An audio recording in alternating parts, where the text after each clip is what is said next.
What's happening, everybody? It's your man Dame DNYDC, and while we got our overlay coming back, I don't know. It's been one of those days. We got Ghosts in the Machines, we got Gremlins going on, but we here tonight with my man Big Sam. What's happening, brother? What's going on, everyone? How y'all doing? I'm a little remorse right now, but I'm pretty sure that we're going to get into that in a few. Oh I yeah. came over there and I got my glass. You can't see it because of my green screen in the back, but I have a stressful libation over here too that I'm Hey, probably look, going to end up cracking open at some point in time during this conversation. look. Same thing, man. I got my cup of sorrow. Got my whole cup of sorrow, man. Look, I know you have things to be stressed about. I'm just mad because of the trash that's coming out of New Jersey, but we'll talk about that later on as well. And really dive into what's been transpired over week one of the NFL season. It finally has come, and your team was a part of the opening festivities, if you will, that came Friday. But I want to, before we even really get into that, with the season starting, man, they announced the Super Bowl, who's going to be headlining. And Right. they got Kendrick coming out, man, and down in New Orleans for, his upcoming 59th Super Bowl. And curious to know, what was that the right choice, if you will? I know there's been a lot of argument and discussion back and forth of whether Kendrick should be headlining, should it be Lil Mhm. Wayne? What's your takes on it on that? Okay. So I had this conversation. Well, I was chatting with a few folks online and everything about Kendrick Lamar being announced for the headliner for the halftime, and this is how I feel about it. I think when you look at a larger scale, that Hmm. Kendrick Lamar is the way to go. I Okay. mean, you just think about what he's been doing for the past 10 years. Just think about how the summer was with Meet the Grams and Not Like Us, and like how, and even with his Juneteenth celebration, Juneteenth pop Right. off Right. that happened. Like, he's that guy. So Yeah. for us to sit here, like, I can't say it's not a bad move. I think Right. for the culture perspective, you know what I'm Hmm. saying? Like, just imagine, and I was just trying to piece together, like, how do you put 15 minutes of Lil True. Wayne, Cash True. Money, No True. Limit, you know what I'm True. saying? And there's various other artists that you could toss in there too. Like, how do you wrap that up in 15 minutes? And who's to Yeah. say that they won't even, there's still like the pregame show. You're So right. there's still that probability of us seeing them on some type of stage prior to kickoff. Right. So, like, I ain't mad at it. Yeah. I understand for the culture how we could be upset, but Hmm. I can't hate on it. So, I feel the same. I think in the big picture, we're looking at a business, right? And yeah, we're trying to move with what currently in our culture and in the business world that's really relevant. And I would have to agree and say that by far he's probably the most relevant uh rapper hmm, that's kind of on the scene right now. And exactly. it just makes the most sense. I don't think it's disrespectful to Wayne or Juvie, Cash Money, whoever Hmm. that's down in that area. And like you said, I think you can still find places and spaces where they can still take advantage of that, whether it be Yeah, pregame, different events going on leading up to the Super Bowl. I mean, yep, it's a popping spot. You know what I'm saying? It's a yeah, good getaway. So I don't think it's totally out of the norm to not say we're still not going to see Little Wayne and all of these, uh, mega stars that's coming out of the area some way somehow throughout the week. yeah, And it's been a minute, if we're gonna be honest, like since Little Wayne has been really, and I don't want to say he's not relevant, but his music does not really speak. And I think the best way it was, I had a conversation, same thing with some brothers. It's more of a millennial movement, right? If we're yeah, being honest, and old heads like us, we, hmm, we have to respect what it is business wise, and I think Jay Z and Rock Nation did a great business move by right, by having him headline. And again, it doesn't mean that they won't show up, at the Super Bowl. Like I said, 15 minutes, it doesn't seem like a lot, but when you watch somebody, I mean, like Usher's halftime seemed like Hmm. that was like 30 minutes. I The know way that it was the way that it was pieced together was exactly. like a mini concert. Yeah. So who's not to say we won't get the same thing? So Hmm. I'm all for it. And I just think, some of us will maybe get a little more nostalgic about the culture and what rap Yeah. may be. We just have to kind of get in our lane, get in our chair, and just enjoy the Yeah. ride. You know what I'm saying? And I So mean, let's be real. Like a lot of our cardio ain't what it used to be. You know what I'm saying? From the 99 and the 2000. You know what I'm saying? I know some of y'all hot girls out there. Them knees. You know that check-in that'll come on as soon as you try to drop it yeah. like it's hot. Hey, look, You know. man, look, the car take a long time to warm up and it break down Yeah. real quick. Exactly. Hey, look. I used to be a doggone no limit soldier. So when Make 'Em Say It came on, you know what I'm saying? That was like a 5 minute workout. Like Right, try right. to get me to do that now. I'm looking for a seat. I'm Nah. trying to grab a chair or something. Exactly. You're looking for the Like let me first put on my overseat. CPAP. That's real talk. That's real talk. So Yep. look, diving into football, man.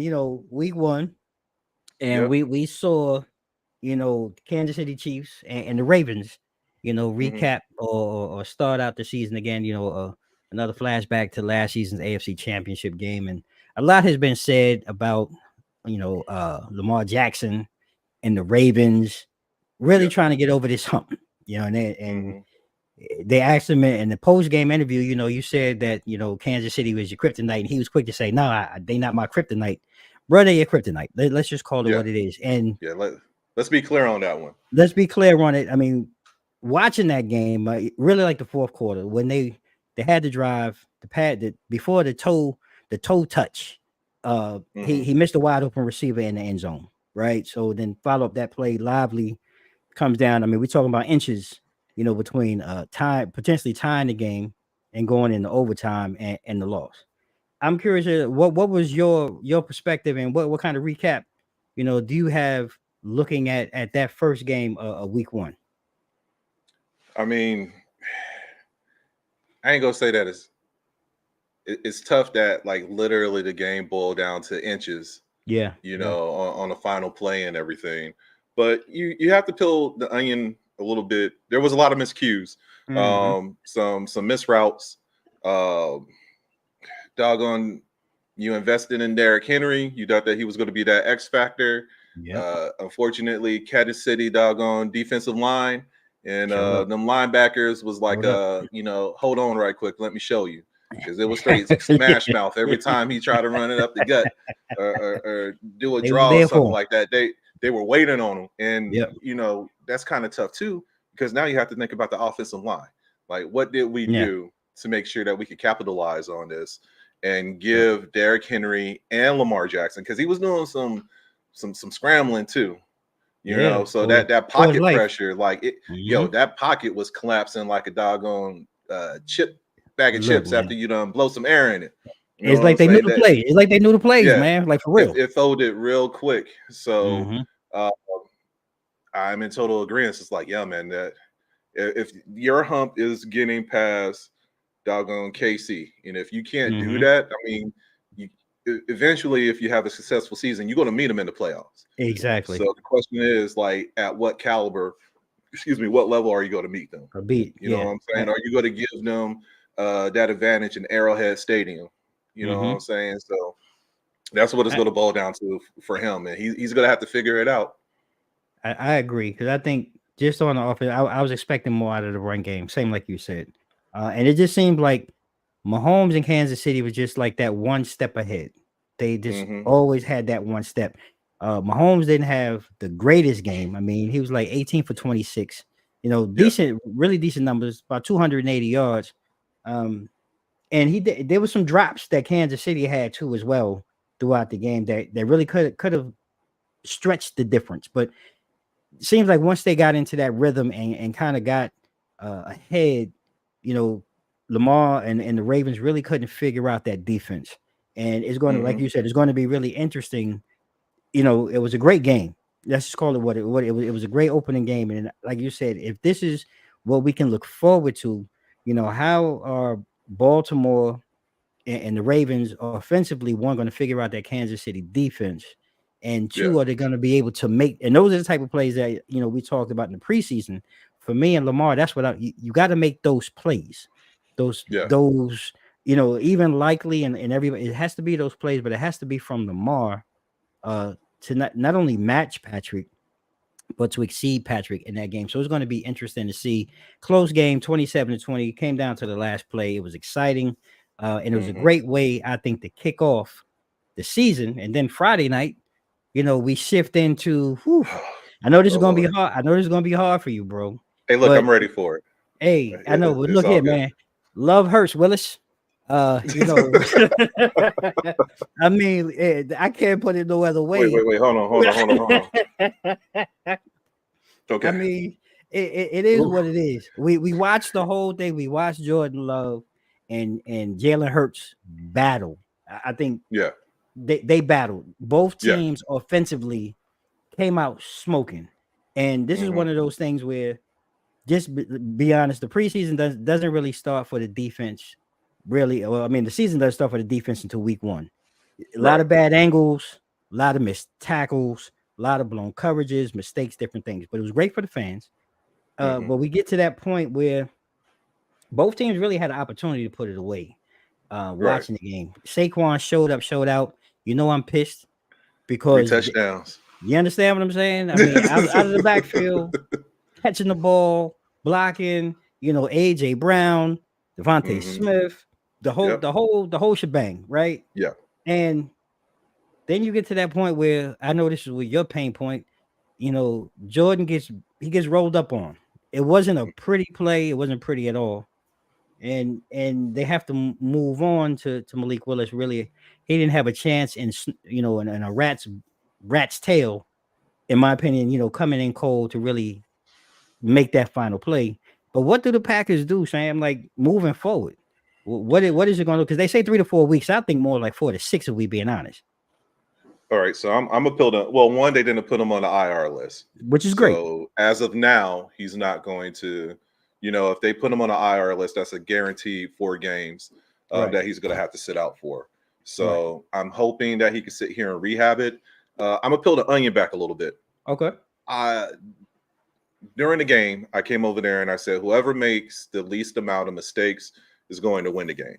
Yeah. And when you look on paper, penalties is what hurt the Packers that game. I mean, we had 10 penalties. We ended up eating up like 71 yards. Our new left tackle, number 63, don't know his name yet because he's a rookie. So he pissed me off. All right. So, but like some of those holding penalties that we got during the first half, we were in the red zone twice, and we only turned around with field goals. Plus, we had a missed field goal by our rookie kicker that we got off of Timu. But I'm gonna have to let him ride out because we haven't been the same since Mason Crosby. But that's really what hurt us right there. And also on top of that, time management. That's another thing that ate us in the butt too. We ate up 2 timeouts within the first quarter, and then we had one in the second quarter. So basically you had your whole defense out on the field for damn near 10 minutes for the majority of the second quarter. So I was like, they're going to be gassed out come doggone after halftime. I was like, that's going to eat us up with all that time they spend on the field trying to, time after time, slow doggone Philly down. With all that being said, when you look at, even with 4 games, we have to win at least 2 of them. Yep. I don't know if Malik Willis is going to do that. He has a hell of an arm. He does have like that Michael Vick-esque, if you get him in some running space and everything. But he in preseason, he was sacked like 6 times out of the 3 games. So like that pocket presence is not there. You're right. You know what I'm saying? Like unless they go to do some quick slants or some dumps to the doggone backfield or something like that.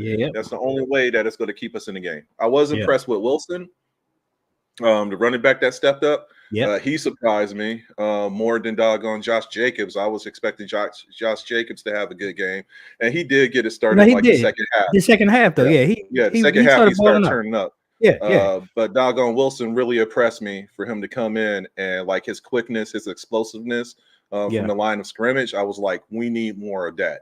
So if we could get our running game up to sit here and soften the blow a little bit and actually manage our doggone timeouts, Green Bay defense been a plague for a while now. Yeah. So we're going to have to. We say that we need to keep the offense fresh, but we need to keep that defense fresh. Yeah. And don't here showed up. Doggone the front line with Kenny Clark. He was doing his thing. We had another rookie that came in. I forgot his name, but he was pretty effective in that secondary too. I thought he did good. Jalen Reed, I consider him our number one as far as receivers. Sorry, Christian Watson, but like until he gonna have to do something. Even last season, I think they have it. I think you guys have a great up and coming receiving core. But I think definitely Reed is by far right now the standout. He's your standout guy between Wicks and Watson. There has to be somebody has to step up as the number two to kind of relieve it. But I agree with you in this interim. Somehow they have to figure out how to establish the run game so your defense can keep you in the game. Let's just be honest, long term during this stretch. And I think that's the best offense. Then to really help, Willis get himself some sea legs, if you will. Maybe break the field in half on plays. So he's only playing with one half the field. If there's not one or two options, get rid of the ball. Don't try to make, just try to be smart and with him. And I think the worst, obviously, is if you guys going for it. That's the worst thing. But I do believe, looking at the schedule and with some breaks, 2-2 is feasible. And we're hoping that Jordan Love is only out 4 weeks. I know, like you said, they didn't put him on IR, which is a good thing. But I don't know, just out of safety and precaution, I don't know. In my gut, it tells me it's more like 5 to 6 weeks. Because you got to fill that MCL, throughout the whole season. You know what I'm saying? You know, the constant moving, that backdrop. Is he going to try to cut up field, and how is it going to perform then? Like, I don't want him to rush it because for the 3 to 6 weeks could end up being like a season-ending injury. Exactly, and that's what we don't want to happen, especially after the investment Green Bay made in him. Like, and that's why you got to keep them healthy. So, and that's why I think we're just gonna have to eat it up. And I think so. Just with the money, like you said, that was invested, you're just gonna have to kind of eat up some of this here and hope for the best. And really, I don't want to say the division. I mean, I think the division is competitive. From what I saw in some of the, look, it's week 1, and we'll talk about the rest of the division. But I think you guys are outside of Detroit, obviously. I think you guys are in a good place to at least maintain, an opportunity to still make a push for the playoffs on the back half of the season.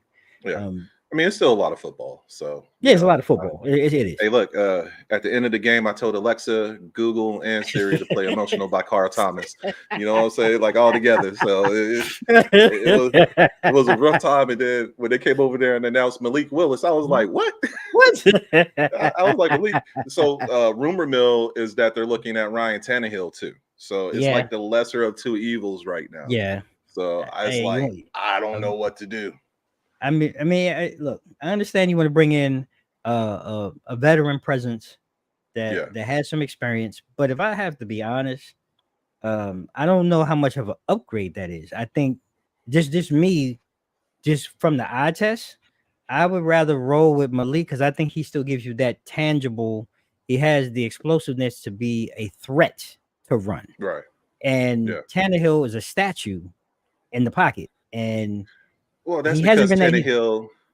I'm sorry, Tannehill came in the league at like 31 years old after college. So that came over there and he was like an 8th year. He was an 8th year senior crossing over. So once he got to Tennessee, it was like, this is what you have right here. So I think I would push a different option if I was to do. I wouldn't do it. I'm sorry. I would just leave it status quo. If you're going to bring him in to be a presence in the locker room and to be a teacher and a mentor, okay, but to Yeah. actually gameplay, nah, we good. We good. I think you Yeah. guys are good on that.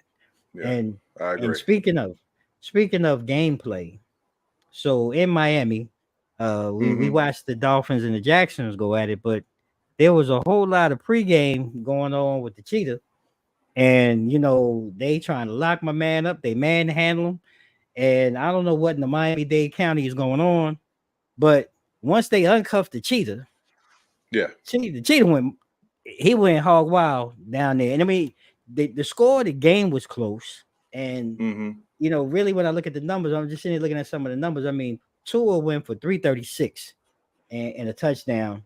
And it was really that last drive, and that's when I really tuned into the game. To be honest with you, like the final minutes of the game on that, I think it was like a 7 or 8 play drive, that they won the game on a field goal by Jason Sanders, like a 50+ yard field goal.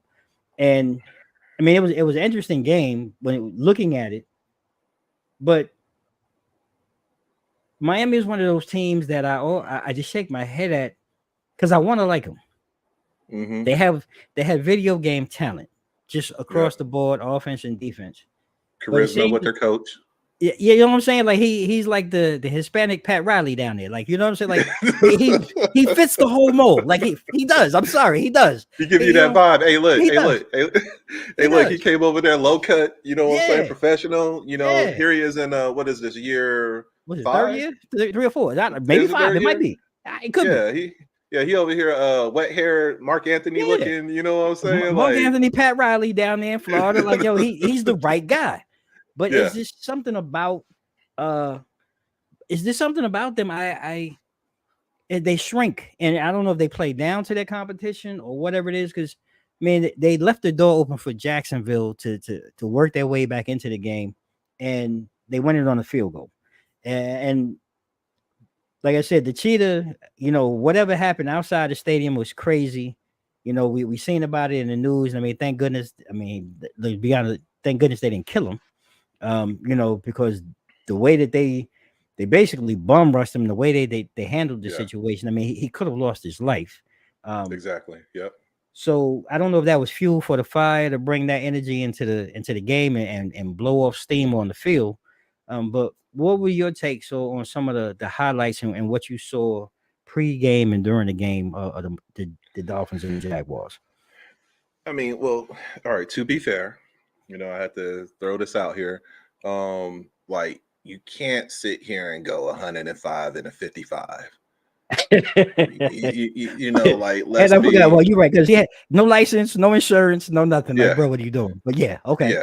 Yeah. Like, let's just throw that out there. You know what I'm saying? Okay. Like, I understand you got a game. I'm never in a hurry to get to work. I get to work when I get to work. I understand that you got a game and you're a professional and everything. But once again, time management. So there shouldn't be no, and I understand you got a Lambo, and as soon as you hit that pedal, you're already going doggone 45. Right. But I don't know. It's tough to watch those situations because is law enforcement doing their job, or are they just trying to show an example because here I am, a celebrity, you know what I'm saying, or a professional football player, so they have to make the example out of me. Right. Could it? And we don't know everything that transpired prior to him being taken out of the vehicle. So that's kind of when we sit here, and I don't want to say that we're questioning things, but there's always a cause and effect. Right. I'm just glad that he was released. Apparently, one of his teammates got arrested too, and he was released too. And it didn't impact him out on the field because he still had over 160 yards receiving and a touchdown. So he still capitalized off of it. Right. I just hope that this will be like a lesson learned. I know that there was some extracurricular activities once he was apprehended, and until we get the full, I don't want to assume, but until we get the full facts, everything could always be handled a little bit better. I agree. Yeah, and it starts with us, and and I know people sit here and they get kind of like stink face if we sit here and be like, just comply with the authorities and everything. Do what you need to make sure that you survive a situation like that. Exactly. Don't sit here because the slightest jolt move, shake, it could have a different, a different outcome. Okay. So I'm Yeah. glad that he's still with us. I'm glad that Yeah. he was able to turn it up. The stats that Miami came over here and laid down doesn't match the game, because you would think At with all. 367 yards, they would have At had like all. a 40 plus It should scoring have been a game. blow. It should have been a blowout. Yeah, definitely. I will never take away anything from Kenny Sunshine. I'm not gonna remember the Titans and Trevor Lawrence, because he's been doing his thing over there in Jacksonville. They Yeah. just, I mean, he didn't have a good day. No. 167 yards, and No. and I'm hoping that we're not following in this trend, because he was one of the 6 quarterbacks that got Yeah. paid this Yeah. offseason. Yeah. So like, there's going to be a lot of expectations. Tua expectations, Trevor Lawrence Yep. expectations, Lamar Dak. Jackson, Yeah. Jordan Lamar. Love. Yep. Yep. Yeah, we could Danny Dimes, because he got a piece of that pie too. And I know we're Bruh. about to talk Stop. about him. Stop. Stop. Jesus, don't do Hey, it. look, I'm saying, like, for all these athletes, Yeah. for all these QBs, like, there are high expectations to sit here and carry your team over, because Fair you enough. are the guy, Yeah. So Supposed to be anyway. yeah, That's what they supposed to paid him be. for. Yeah. Absolutely. Yeah. Yeah. And speaking of the guy, one of the guys that's been kind of carrying the torch in the AFC, sometimes I think it's a little overrated. Hmm. I watched some fantasy models and different things. They had him as the number one QB. And I'm talking about Josh Allen in Buffalo. Yeah, I Um, already knew you were going with that one. shit, yeah. I mean, again, he's been in the conversation. The Buffalo's had another mini run. They basically overhauled the whole team, and basically got rid of all your best receivers and talent. They get rid of, and they get into a battle in week 1 in Arizona, with Arizona, and Yeah. they really came back. Again, this was another game. Again, week 1, there were a lot of back and forth games. To Yeah. be honest, going back and forth, and really when they sealed the deal when Damar Hamlin and what's his name, Jamarcus Ingram, caught that deflection off of Kyler Murray's pass on I think it was 4th and 7. Yeah. And they were driving down, on Buffalo. It was like 25 or 26 seconds left in the game. And then things kind of went the other way. Josh Allen, he finishes with 232 yards, two touching touchdowns. Get my English together. And he also ran for 39 yards. And I just think it's going to be a long season in Buffalo if this is going to be the script. Their defense was really nondescript, if you will. Couldn't stop water from running out of a paper bag.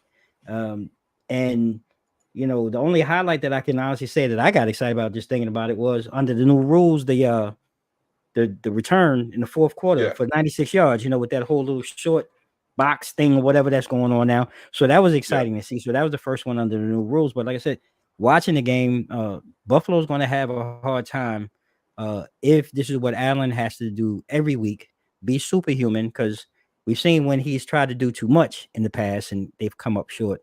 So I'm interested in, what was your take, watching Buffalo and Arizona in week 1? I mean, I look at Arizona. I think that they're the weakest team out of their conference in the NFC West. Yeah. I always favored the AFC to be kind of like dominant, per se. So I had more expectations out of Josh Allen and the Bills as a whole. Like, why are y'all keeping the Cardinals in the fight? Yeah. Like, it didn't make any sense to me. And I totally agree with you. Like, I feel like if you're going to have a statement game, it needed to be against the Cardinals, Exactly.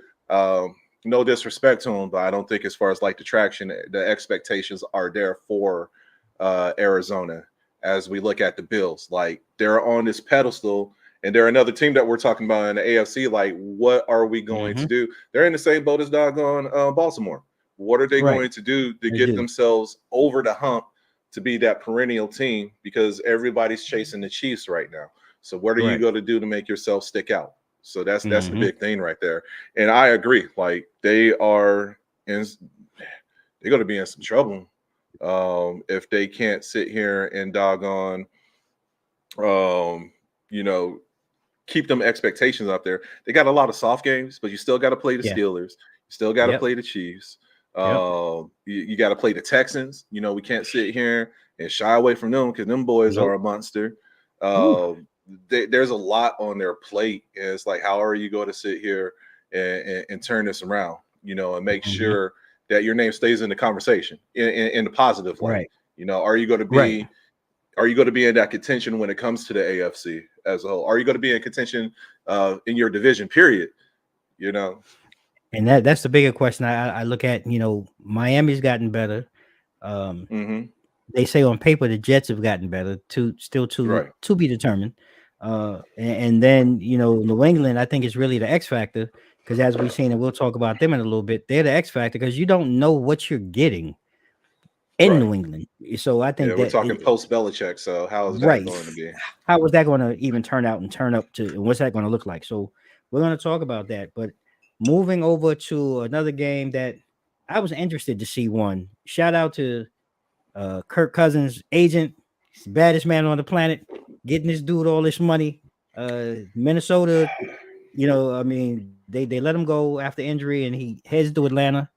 They take on the Pittsburgh Steelers team that again is another team that's kind of in flux.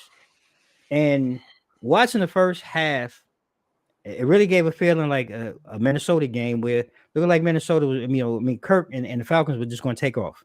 They were in Yeah. rhythm, they were in sync. The running game was great. He was hitting his receivers, he was hitting his tight ends, looked really great. But then the Steeler defense shows up, and the other Wyatt brother and the other I mean, the defense just took over the game Right. and really shut Minnesota. They shut the whole offense down. They shut everything down, and you know, Russell didn't play, but he was suited up, you know, and I don't know. This one is just weird because right now I'm just like, look, we might as well get on the Justin Fields train. Let's just go ahead and load this bus up and ride Mm-hmm. Justin Fields. Nothing Yeah. against Russell. He's had a great career, but time wins all the time. You know, Yeah. it just happens. And I think Russell has to wrap his head around this. You're gonna have to be the number 2 guy right now. Turn Yeah. it just like because when I watch Justin, he plays like a guy who knows like if I make a mistake, I'm going to get yanked, right? And I just think the coaching staff, the coaches, Tomlin, and everybody, just get behind him. Just jump on and get behind him, coach him up, and just let him do his natural thing. Because I watched a couple of plays where the first couple of times he tried to make passes, then as the game went on, he just broke and just ran. That's what you do. Like that's who you are right now. That gives them an added extra piece when he's doing that because you have to plan for that. And how do you plan for that? Right? With Russell right now, he's not that guy anymore. You know, he's going to stand in the pocket. He's going to try to make plays with his arms. He's not that much of a threat on the ground. You know, you got a solid defense. You got a kicker. Obviously, you got a kicker that scored all your points for you in a game. So if you're winning with 18 points, which nowadays is almost unheard of, and your defense is stopping everybody, get behind Justin Fields and let's just roll it out week to week. And hopefully we watch confidence grow. We watch him get better, and let's see what happens. And again, if Tomlin breaks 9-8, I mean, I think that's the most you can get out of this team. Just watching them. Yeah. And like I said, just week 1, but Mm-hmm. we got to move on. Like let Russ. Thank you, bro. Hold the clipboard. I mean, I'm sorry. That's what it is. What's your take on that? I mean, I agree. Pete Carroll, when he came over there and he released doggone Russell Wilson to Denver, there was a reason behind it. You know what I'm saying? And he was in Denver 2 seasons. The 2 seasons he was in Denver, it showed. You know what I'm saying? You were out of that system. You thought that you were going to be able to sit here and adapt in doggone Denver, and it didn't play in your favor. I have no idea, and I'm just going to keep it funky. I don't know what Mike Tomlin saw. I guess when you look at it and you look at the arsenal that they had before with they have so many over. I know a lot of them are in Tennessee right now. They had Kenny Pickett. They had who else did they have? Mitch Trubisky. Yeah. Yeah, and it was one more that they had. Anyways, they dumped all of them. They were like, bump y'all, because all of Right. y'all trash too. You know what I'm Right. saying? Y'all dedicated to Mondays and Thursdays because that's trash day. So, uh, and they came over there. He came over there and he was like, okay, well, let me sit here and see what I could do with doggone Justin Fields and And Russ. Russell Wilson. Mm-hmm. Justin Fields is a young gun. I know that he really didn't. And I mean, just think of the system that he had in Chicago. I mean, let's be honest. When it comes to that, you know what I'm saying? You maybe had one decent receiver. Yep. Your O line wasn't that good. You did have Yep. a decent backfield with Montgomery, but it was kind of like plug and play every Correct. once in a while. Like, who's going to be that next guy in the backfield? You didn't really give him enough to work with. At Right. least here in Pittsburgh, he has a couple of weapons to work with. Mm-hmm. So I'm just like you. Let him grow. You got to have your growing pains, Right. but he has more longevity versus Russell. And once again, we're talking about that type of space that let's use Russell as far as his experience, Right. and his leadership skills, and just get that support around Justin Fields. Because Agreed. I'm thinking you put Russell in the game at any point in time, he's going to be the Russell of now, not the Right. Russell of before. You know what I'm saying? The stats and the performance has just been dwindling. He doesn't have the foot speed anymore. He doesn't have the power in the arm anymore. So you ain't going to get it downfield. Nope. So you got all those factors. I think that's working more against them. It's just going to be detriment against the team. Agreed. Agreed. Now, while we're talking about that, I do want to talk about the $6 million man, or even more than that, with doggone. Let's go ahead and be clear. With you like that, Mr. Cousins. You know what I'm saying? In no shape or form was I expecting him to just throw for 156 yards in his season opener. It didn't look like it at first, though. Looked like he was on track for 300. Hey, look. It did. The odds definitely were not in his favor. He had one touchdown and 2 pickles. And I was like, what is happening right now? And look, and we were talking about it when we were talking about we were talking about Atlanta in our preseason talk. Yeah. And I was like, I felt like doggone Kirk Cousins was that glue that they needed a quarterback. They didn't have one in Ritter. They sure as hell didn't have one in Marcus Mariota. Like, they went through that carousel, and it's like, all right, we got that guy, and he did not show up. So that is, once again, so disappointing. He's on that mountaintop of doggone paid quarterbacks, and it's like, hey, look, rent due. So what you go show me? All right, you got this late transaction with this one L week 1. You know what I'm saying? But we ain't gonna keep up with too many of these. Midway through, they're gonna be talking about restructuring his doggone contract. Yeah, they're gonna have to, because he's 38 years old too. And that's the other thing, age, time catches up, and you got, like you said, the rent is due. But it started out that way. Like I mean, I was shocked. I was glued. I'm not gonna lie, I was glued. Like the first quarter, I was glued because just the time and the precision. I really was, and I was like, dang, maybe I overlooked. I mean, we did talk about Atlanta, but I kind of had them, on the bottom half. But I was watching it, like I was like, dang, did I really miss? Did I miss this? But then again, the game played out, and defense showed up, shut them down in the second half, and it was a kickers game. And see, it's crazy because I was the opposite. I had them. I think I felt like with adding Kirk Cousins to that offense with Bijan Robinson, Kyle Pitts, and the receivers that they had, I was like, they could be a front runner for the NFC South.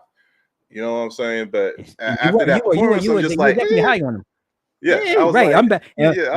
I'm back to where I started from, because, like I said, I was giving it like, damn, Sam saw something that I didn't, but now I'm like, okay, well, I'm right where I thought I was. Okay, that's who they are. Yeah, you stood your ground. I mean, I'm good. I'm safe. Now, when you mentioned trash, because you had mentioned trash, in the comment. Well, I know a little thing about trash, and it stinks in New Jersey. And this guy right here is a $40 million piece of trash. I don't care. I mean, look, Sam damn Darnold is carrying him on his shoulders. Now, everybody knows Sam Darnold from his time in New York. He was over there with the Jets. And look, this really hurts me to say. It really does. But they was out there burning his jersey. They lucky they didn't burn the stadium down, because this guy, either A, he's just that terrible, or he's colorblind. He can't see anything that's red, white, or blue, because he damn sure can throw a pass to the other team and give him 6 points in a heartbeat. And Sam Darnold came out there like look, Right now, Sam Darnold is on the ballot for MVP this year. He came out through 2 touchdown passes. I mean, he had a strong debut for the Vikings. They dominated my Giants 28-6, and it was just so ugly to watch. I felt like it was a peewee team out there on the field, and it was so disgusting that I mean, I almost ripped my TV off the wall. I really did. I almost ripped my TV off the wall because right. Hey, what's happening, D Frith? Yeah, they trash. We gonna keep. I'm trying to keep it simple, but man, I was so fired up, and now I'm back here talking about it. I thought I had got over it, but it just got my blood boiling. And I don't. Just two things. We wasted $40 million on a guy that's not worth $40 million. We let the guy that he would have took half that. You let him go down the block to Philly for free. We got nothing in return. We'll never find out at this rate if Malik Neighbors is worth the first round pick because we don't have anybody that can stand up long enough to make a pass, right? So everything that's going on in New York, our front office is garbage. I think we have the right coach, but the front office, the decisions that our front office is making, we've been having the same problems with our O-line since the last time we made the playoffs, and that seems like that was 30 years ago. All right, and that's when McAdoo was the head coach. So we need to tear this thing down. I'm going to say it. I'm going to say it now in advance of week 2. All right, we got the Commanders, and they're going to have Lionel Richie come out with the Commodores, and they're going to perform. And if we lose to the Commodores or whoever come Sunday, I'm get Drew Lock. It's time for Drew Lock. Let's go ahead. Let's get him ready. Get him out the bullpen. Give him some reps with the ones. We can't get no worse than this because look, we'll be lucky if we scrap together 4 games for this year because we are trash. I mean, you said everything. I don't even want to jump on that. Like, I looked at the game and I was just like, oh no, you know what I'm saying? Like, it was sad. Like, you know, I wanted to go upstairs and grab a white towel and like throw it at the TV, like make it stop. Like, how do we sit here and do this? You know, so it was. I mean, it was a tough one, and I mean, there were, especially with AJ McCarthy being, you know, he's done for the season in Minnesota. Mm-hmm. And for Sam Darnold, I thought Sam Darnold was just going to be Sam Darnold.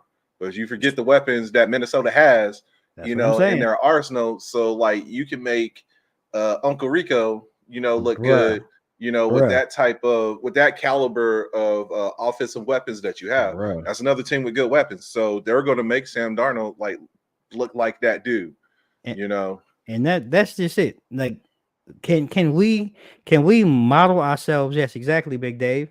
Tommy Cutlass will be out there playing by the third quarter against the team formerly known as. You 100% right. Because look, I could go out there right now.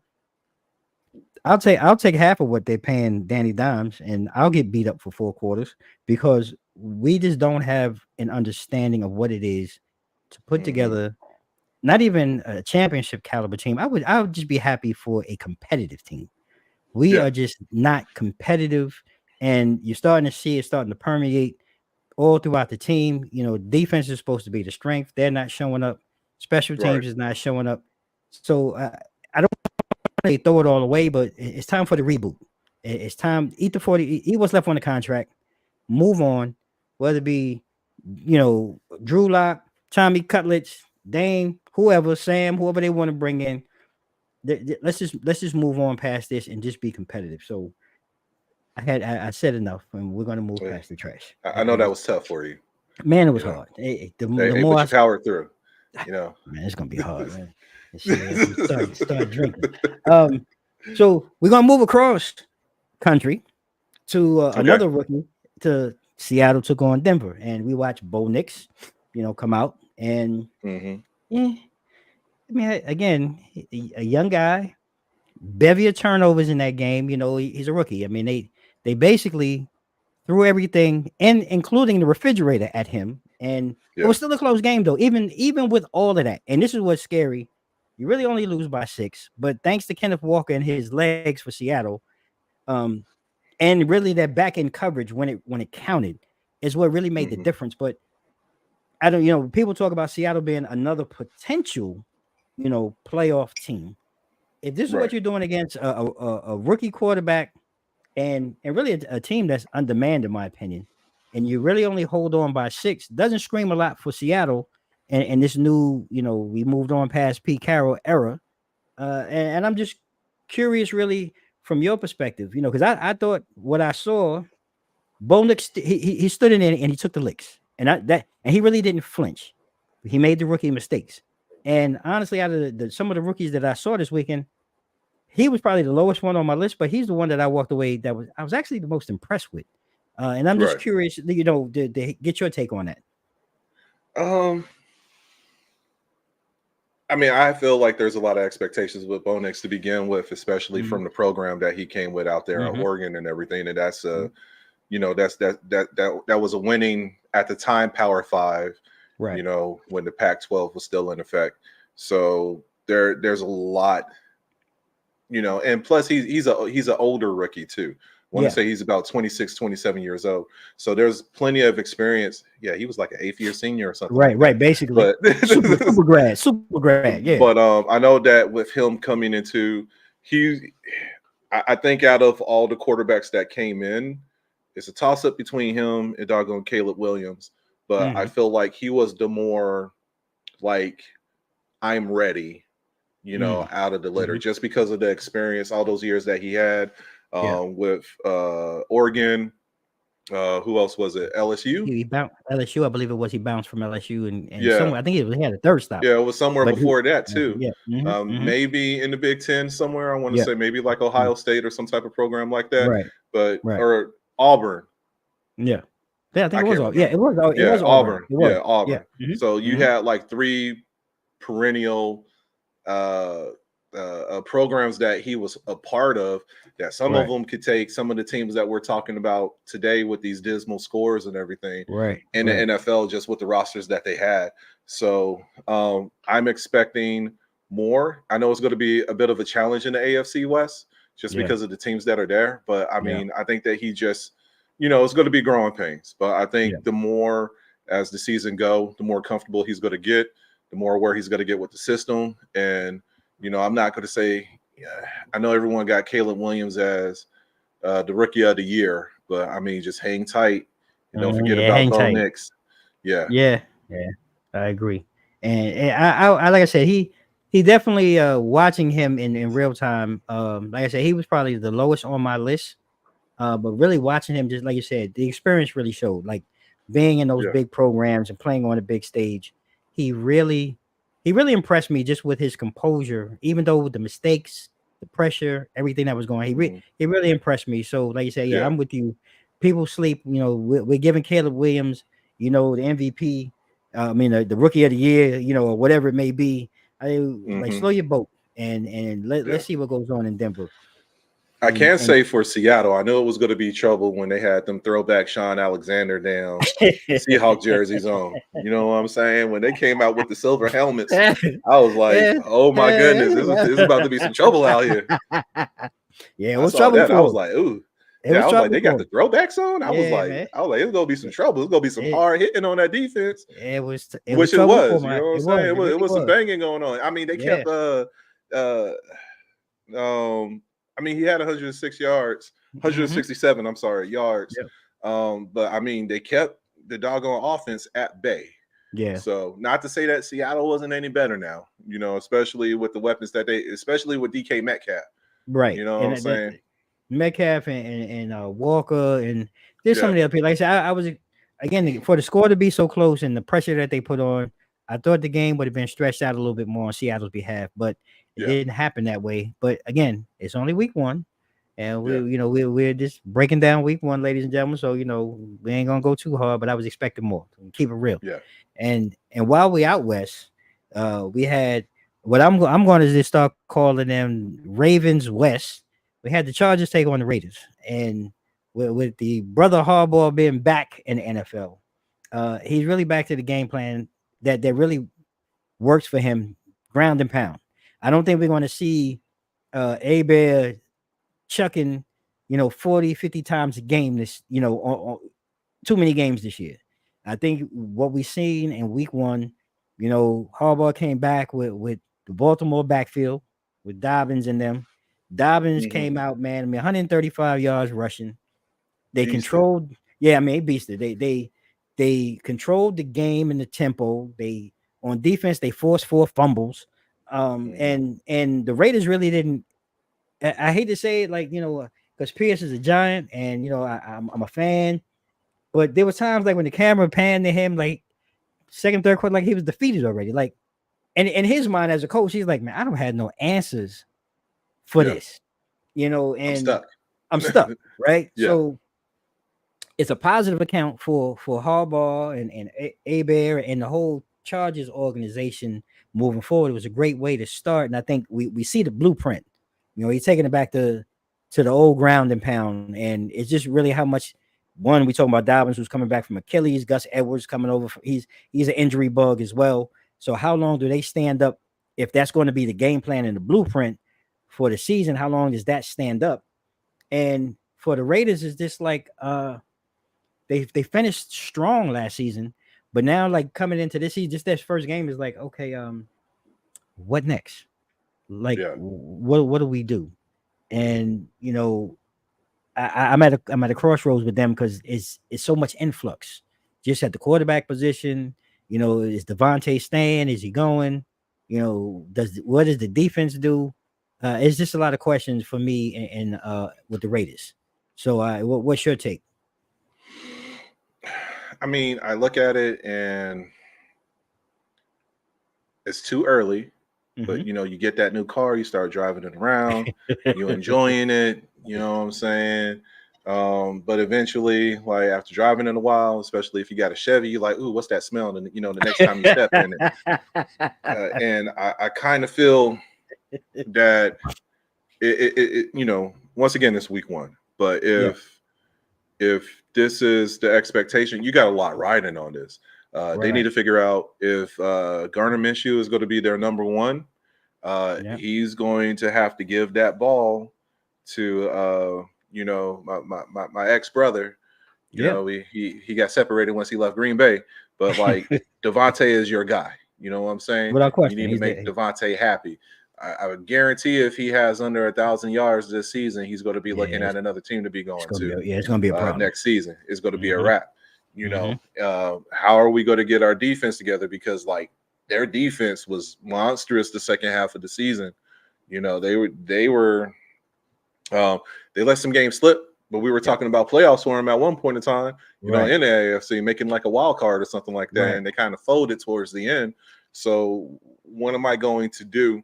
And you look at the coach, Antonio Pierce, and everyone has the expectation because of him being a player, Right.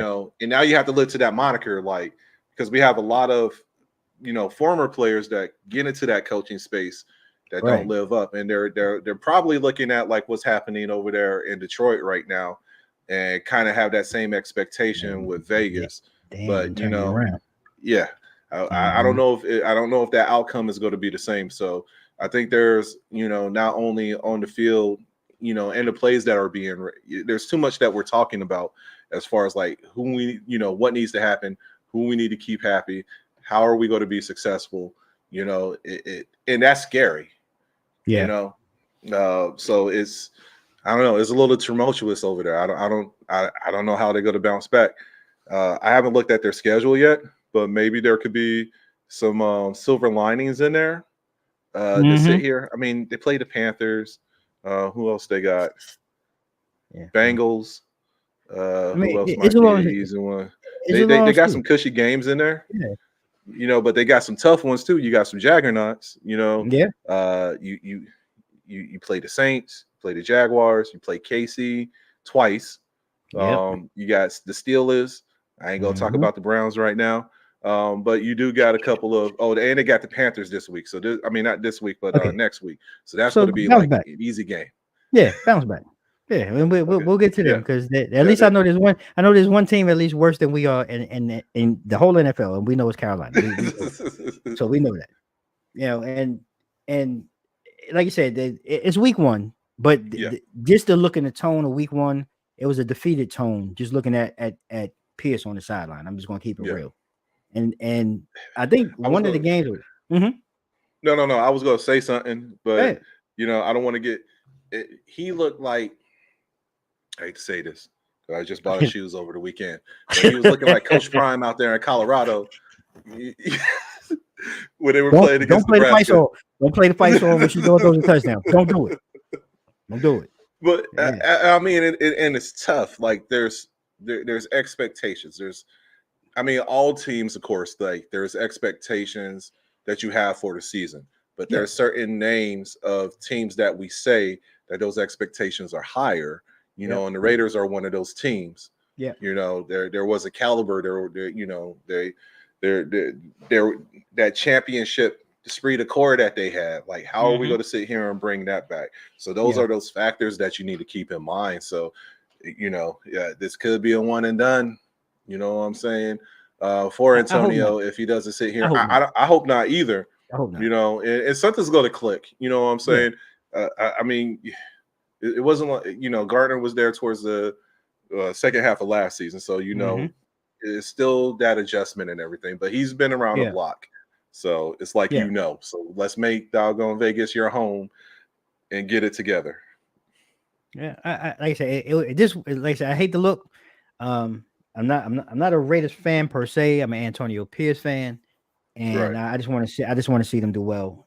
But it just Yeah, didn't look good. of And course. we transitioned to the Texans and the Colts. Like this was like that one of the premier matchups, if you will, of two Yeah. of the most promising young quarterbacks, right? Mhm. Last year draft, and Richardson got hurt, so now Yeah. we had this mega matchup, and Stroud.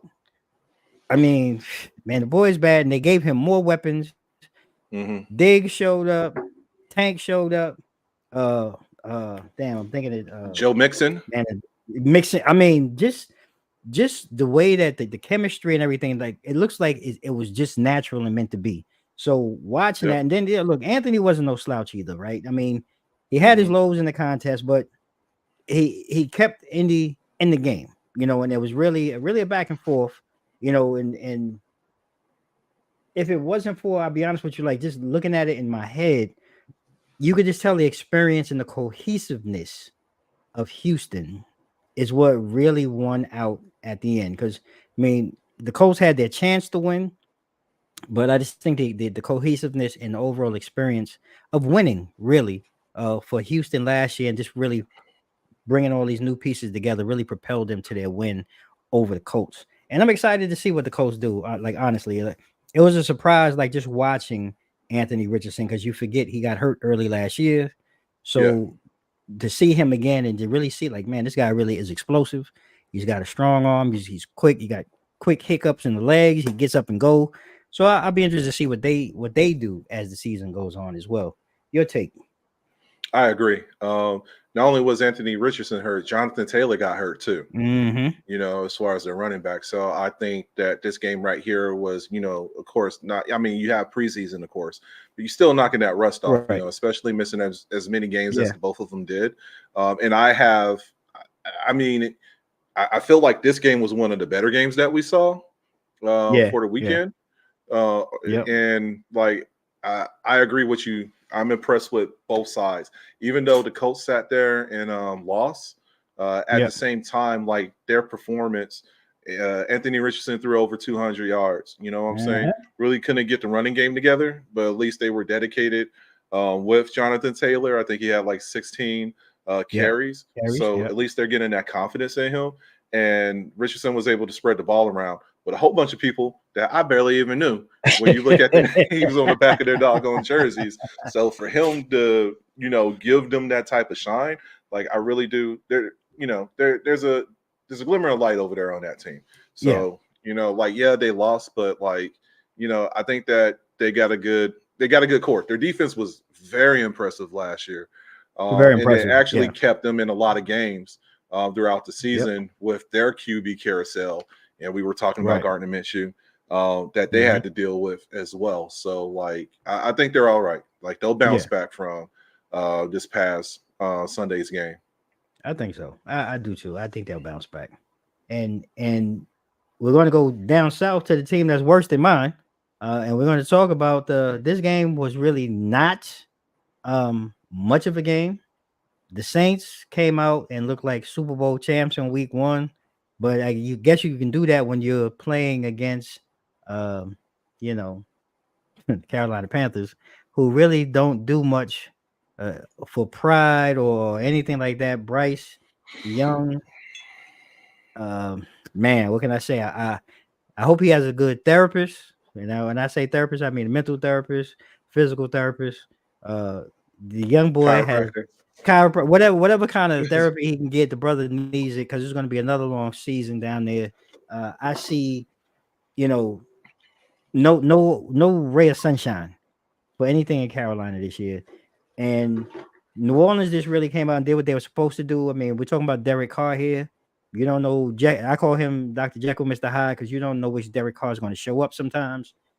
True. And they really dominated on all three sides of the ball. Like, let's just call what it is. Special team showed up, defense showed up, offense showed up. This game right here wasn't even really worth much of a watch, and it's not really much of a conversation. But I want to go ahead and give you your time. You know, anything you want to add on, because this was a stinker. I mean, you ain't gotta give me nothing. That game was atrocious. You know what I'm saying? Like, they didn't even get 200 total yards. Terrible, they didn't. bro. They got 193 total yards. They Terrible. ran the ball for 58 yards, threw the ball for 135. It was just bad, you know. Yeah, it was and bad. I feel like they're still suffering from the Ron Rivera effect. Yeah. You know what I'm Yeah. saying?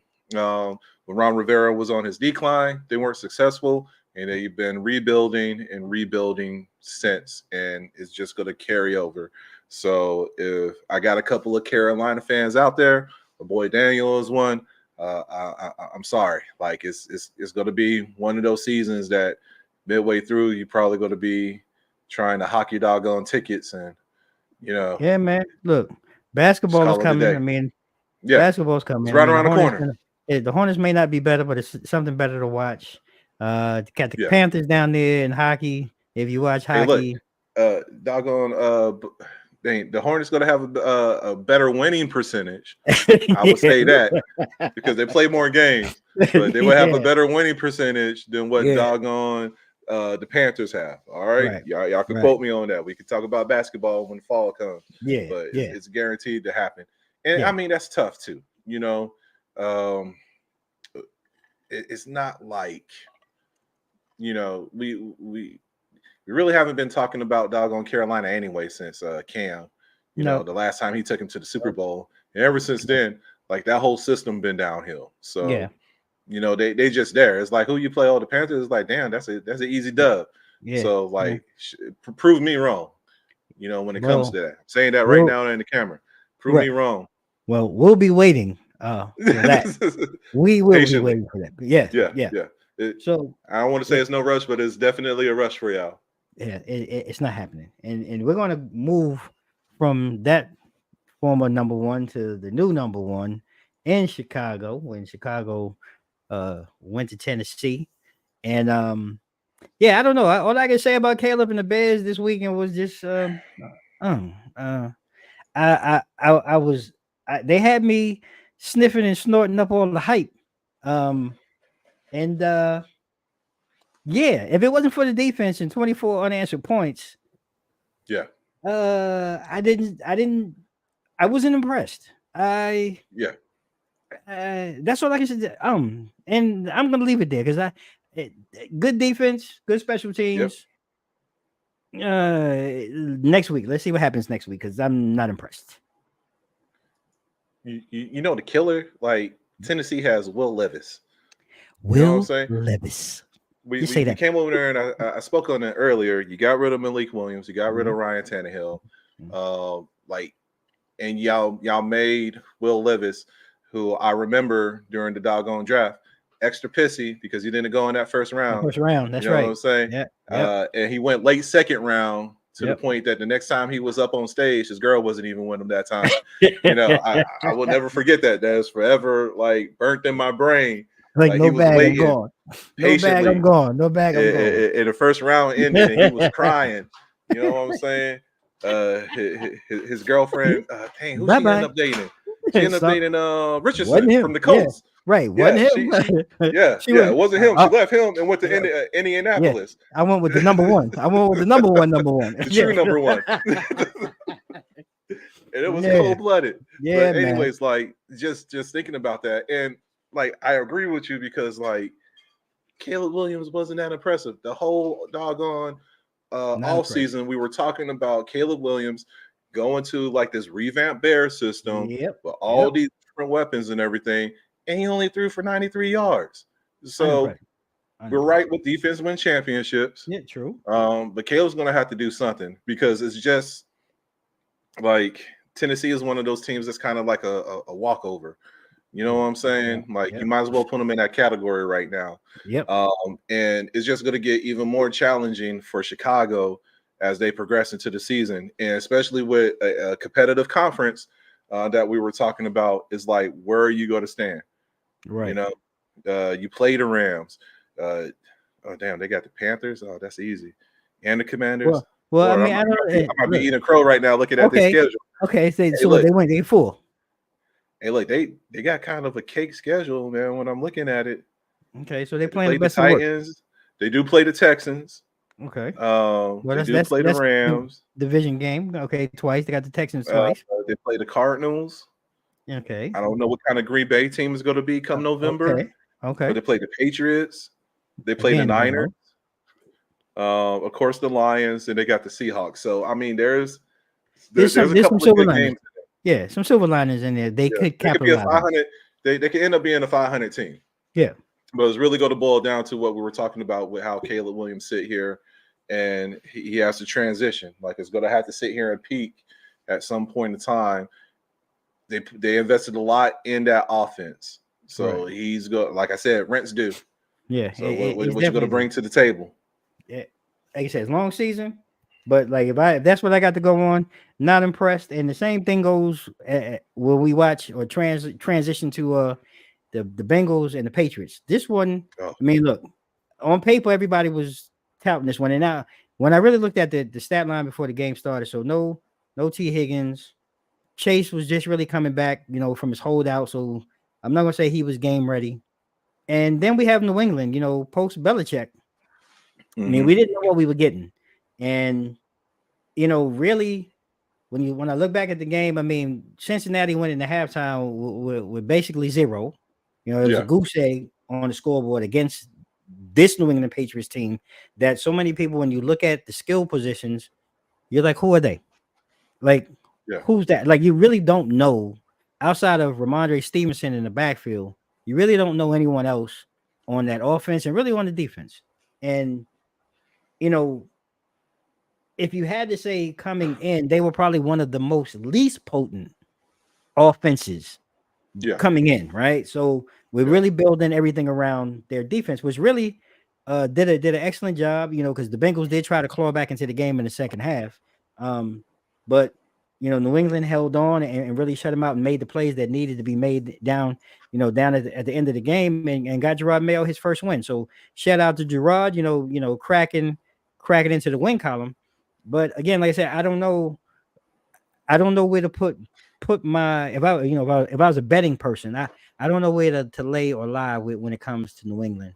And I scratch my head when it comes to Cincinnati because again, this is supposed to be another one of those teams that they seem to be the Chiefs kryptonite, and Joe Burrow when they're 100% together.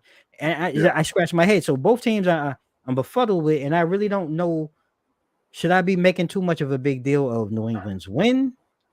Should I be making too much of the loss? Or do I just say, okay, week one, let's regroup and let's come back and let's see how this plays out and see what week two brings? But that's where I'm at. Right? I'm kind of in the middle of the road with these two. Right. I think both teams did bad. I'm just going to keep it a buck. I wasn't impressed with either one of them. Right. The only silver lining was for the Patriots with Stevenson. I mean, he really performed really well. Yeah. Everything else was just like, this is bad. This is bad. This is worse. Like, it was like, who's going to score? When are they going to score? I think the biggest issue that plagued Cincinnati for like the longest time is their defense. Yeah. This has been pretty soft for the past couple of years, and you know, Joe Burrow got to stay healthy. That's going to be the key to the season. So until I mean, it's hard for me to call. You're right when you look at Cincinnati being one of those perennial teams, because they've been up there, but like it's challenging to get on that hype train. Like they're going to do Yeah. better. You know what I'm Yeah. saying? It's No, I just do. like And that's where I'm okay, at. I'm even if stuck. they get a dub, I'm just going to be like, all right, Right. I don't know So whether it's to be on the hype train or not. Like I'm just like, yeah, hey. exactly. Mhm. It's like how should I feel about this team? Right. Right. So yeah, I don't know what to say about them. Well, I guess it'll be to be seen and to be determined as we move on. And the next game is another team that the next game, with the Commodores and the Bucks. Look, Jaden Daniels, he reminds me of a RG3, like a RG3 Mhm. replay. He was pretty good in a debut. It wasn't overwhelming, wasn't underwhelming. He showed me some Yeah. things that he looks like he's ready for some of the NFL game speed, breaking the pocket. He had a good rushing game. I think he had over 80 yards and 2 scoring touchdowns, and so he looked pretty solid.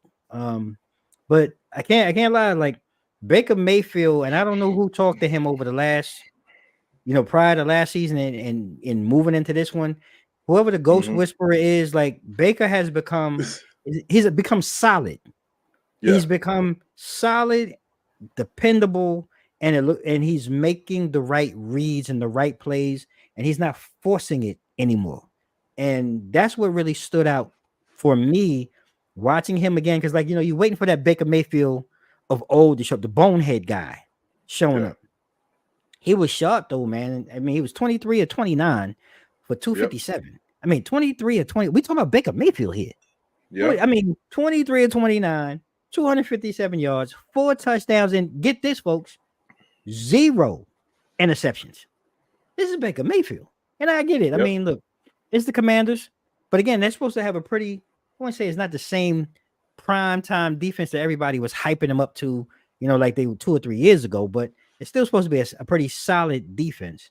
And he really stood out to me, man. And really, he was the difference in the game, making the plays with his arm, making the calls and different things. So again, they made the playoffs last year. And if this is the kind of solid play they're going to get, it really makes me think, can they really be one of the contenders to challenge the real Detroit Lions, the Philadelphia Eagles? Like, Yeah. if this is the kind of play that they're going to get, you really got to start considering Tampa seriously, Oh moving yeah. forward, in my opinion. Yeah. I mean, I agree, especially with all the weapons.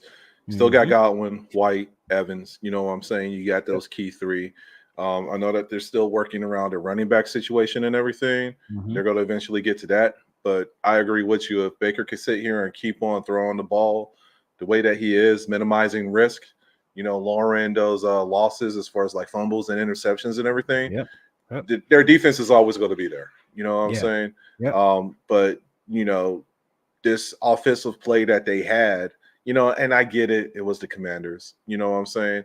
But if he could keep it up, and I'm not putting it past anything, but if they could keep it up, like they're going to be, on that list, Yeah. and I kept on picking and playing like who's going to be that conference that or division that we're going to sit here and talk about. I mean, like, that NFC South, I mean, minus, the Yeah, Panthers, can't play right. they're looking good. It's gonna be tough. It's gonna be tough. Yeah, yeah. I mean, you got New Orleans and the Bucks right there. Mhm. I mean, Atlanta, we'll see. Maybe Curtis sit here and turn it around, but like Well, that's going to be another good one right there. So I agree. I'm not mad. I'm actually happy for him because Yeah. like uh, post Cleveland, he's been on a roll lately. So Yeah. I'm gonna go ahead and salute that guy for doing his thing, going down there to doggone. He's showing Cleveland like, hey, you invested You in the wrong invested in guy. me. Yeah, I Yeah, agree. Like I said, whoever's been talking to him, like I said, they're doing a great. They got it into his head and got him into a space where he's making the right calls, he's making the right plays, he's making the right decisions. So I'm with you. Like I said, I can't believe I'm saying this about Baker Mayfield, But kudos to him, and I think sky's the limit, for Tampa right now. And another quarterback that we talked about early on that went out there and he got that bag, prior to game time. And again, not sitting here. Look, I'm not going to be giving you cowgirls too much love, but I have to say, I'm proud and I'm happy for Dak. You got to get the money, right? You got your money, you got your bag.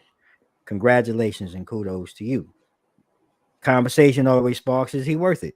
Is Dak a top 5 quarterback? With that type of money now, he's the number 1 quarterback. Making that ridiculous amount of money. And when I look at the game, Dallas, they dominated. I mean, we're talking about the Cleveland Browns here, one of the best defenses last season, with Garrett and everybody on that side of the ball. They just dominated them, man. I mean, I don't know what else. His numbers weren't great. Looking at his numbers, 19 for 32, $179. I believe he hit Brandon Cooks in the first quarter for a touchdown. But again, it was the punt return on special team. Special teams, their kicker had, I think it was like 3 or 4 field goals. And then you look at Cleveland on the other side, like, okay, Deshaun Watson, bro, it's time. It's time. Just stop. Like, you stole all that money, and just stop. Highway robbery. It was, man. Look, okay, it's time to move on. That project is over too. I'm sorry. I was looking at a thing the other day. So Flacco came over last year. Played like the last eight games or whatever it was. He had 4 300-yard passing games in like less than a half a season or whatever it was. Deshaun has been there, I don't know, 4 years now, or we take one away because he was suspended or whatever. I think he's in year 3 now. Okay, so he hasn't thrown one 300-yard passing game. So correct. Is this time to walk away because you were sacked 6 times? You threw 2 interceptions. There was no rhythm on the offense, and I don't even know if they have receivers in Cleveland because I didn't see any on the field to help him make any plays. So, hey, look, they do have a receiver because you brought him up when we talked about tight ends with Njoku. Yeah, okay. Well, wasn't he? I mean, you might have didn't see him perform. Yeah, I didn't say. I saw him on the sideline doing Billie Jean or something on the sideline, but like, bro, he didn't show up. Like there was nothing in Cleveland that was even remotely like. There's nothing to talk about with Cleveland. Like we're going to talk about Cleveland.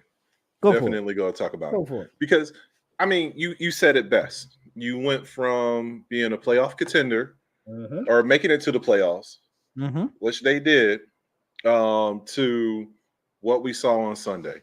I wasn't expecting that from doggone Cleveland, and I absolutely they didn't have not one receiver hit doggone 50 yards at all. You know what I'm saying? Doggone Deshaun Watson, 169 yards, 1 touchdown, 1 pickle. I mean, 2 pickles. Like that's not what I expect from a $243 million guy. At all. You got 237 guaranteed. At all. So he's a ball. It's during the game, somebody came over there and was like, you might as well bring famous Jameson. And I agree with him. Might as well. You know what I'm saying? Like at least there's some type. At least there's that not necessarily urgency, but that want to win right there. When you looked at doggone Deshaun Watson's like expressions and his body language, zero. He's like he don't want to be there. He don't want to. He quit already. And I feel like eventually he's gonna pull. Hey, like we said, biggest finesse ever since I watched doggone Unusual Suspects and Kaiser Soze. Like this tops everything. He got him, everything. Man. He got him. He got him. And it's tough to see that because year in, year out, year 1 couldn't do anything because you were suspended. Year 2, you get hurt. Then it comes midway through the season. I can play, but I'm not sure if I want to play. I need to preserve my body. So I feel like it's like, Kawhi Leonard or, Paul George or, some of these NBA athletes that we sit here and we talk about that sit here and finesse the system, get that bag, and then we barely see them in like 30% of the games. Like when, and like from a office perspective, I can't do anything because we already done invested this money. So it's like we got to sit here and deal with it. But like I'm to the point now that I really feel like the team just needs to move on. I Go do. ahead and I put agree. doggone Jameis in.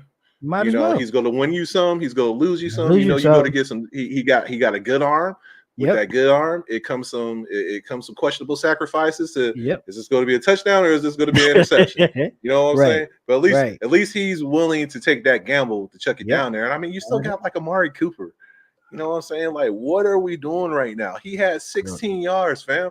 Like, That there is no way that Amari Amari Cooper needs Cooper to should sit have here and 60. have a Yep. game with 16 yards. I agree. Like that is I agree. ridiculous I right there. agree. So something's hey, look, y'all know Cleveland fan base to turn on them quick fast.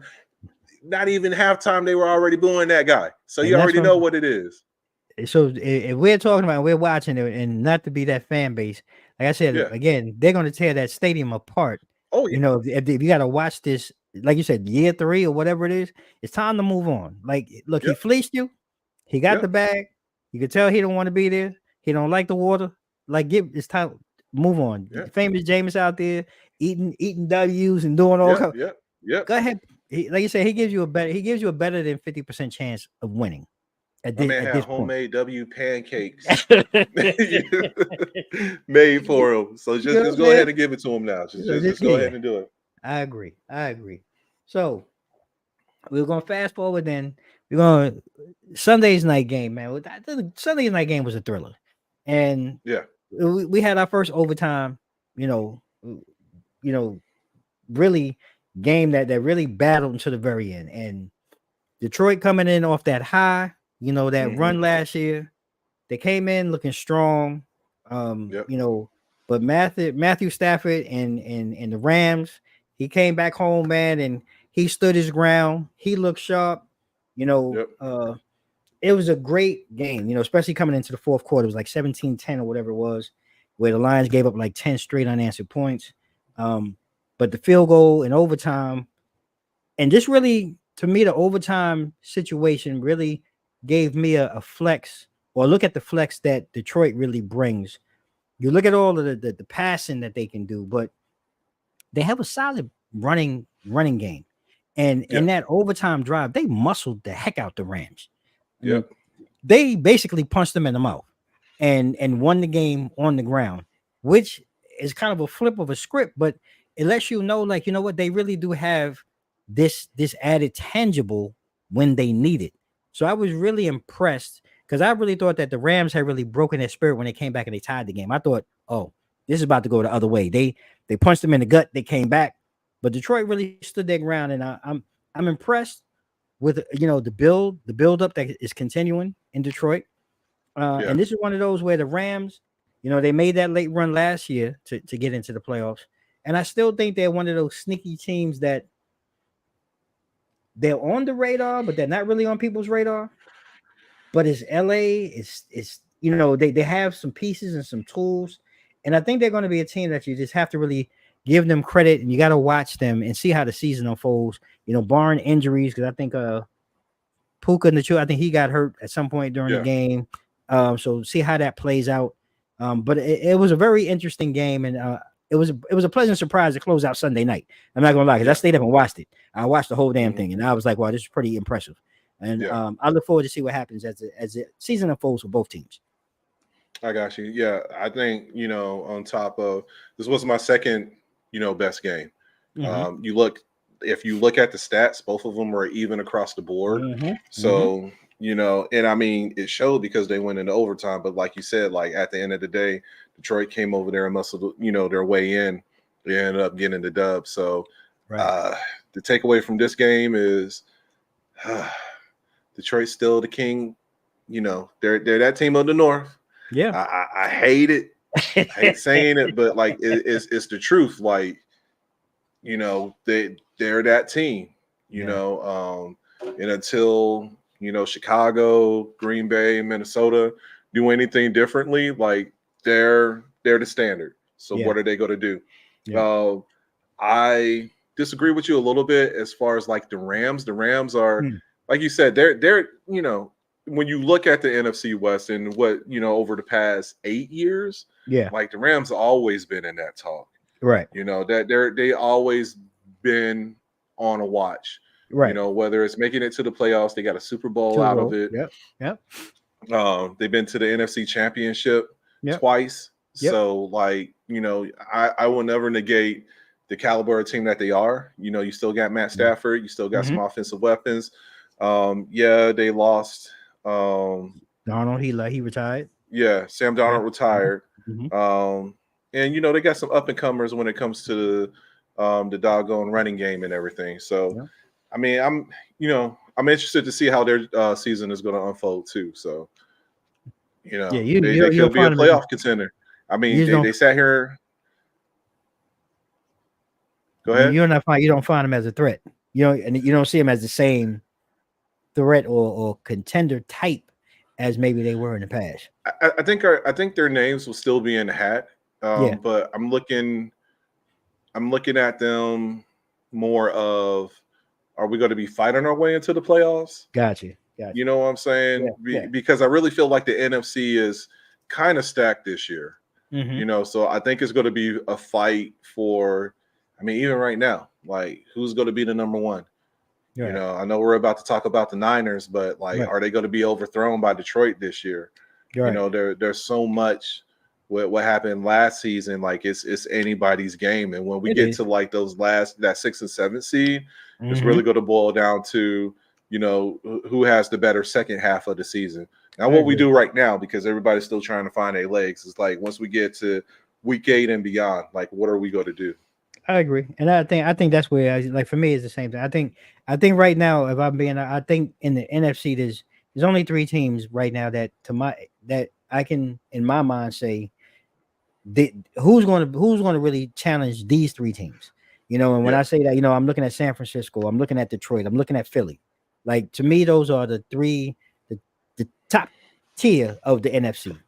And who's challenging that? Is Dallas gonna? Every year they say Dallas, but we seen what your Packers did to them last year. Punched them like little girls and punched them in the mouth, and that was over.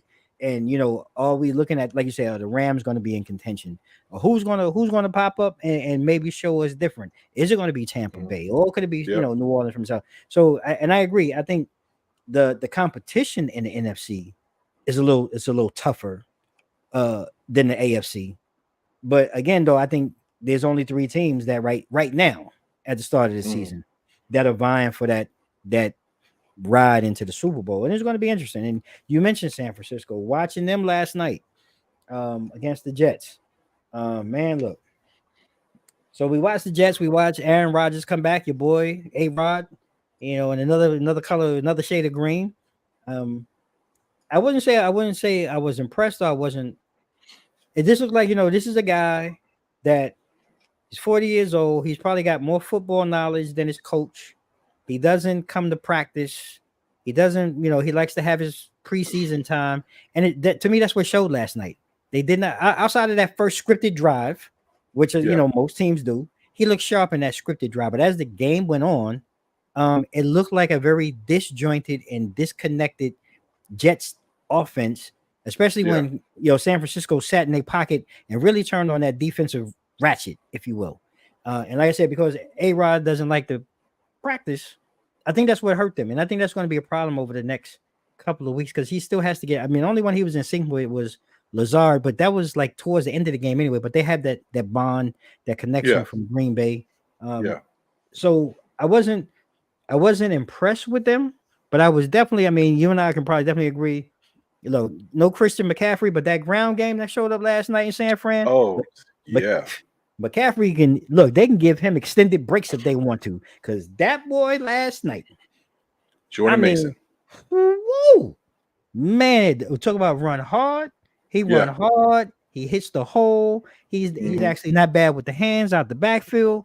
That ground and pound. If that's what they had to, man, look, team's gonna be in trouble if that's what San Fran is bringing without their best player. And then we ain't even talking about the defense. It was a great game by San Francisco last night. I was totally impressed. They came out and they kicked butt. Yeah, you summed it up right there. Brock Purdy had 231 yards.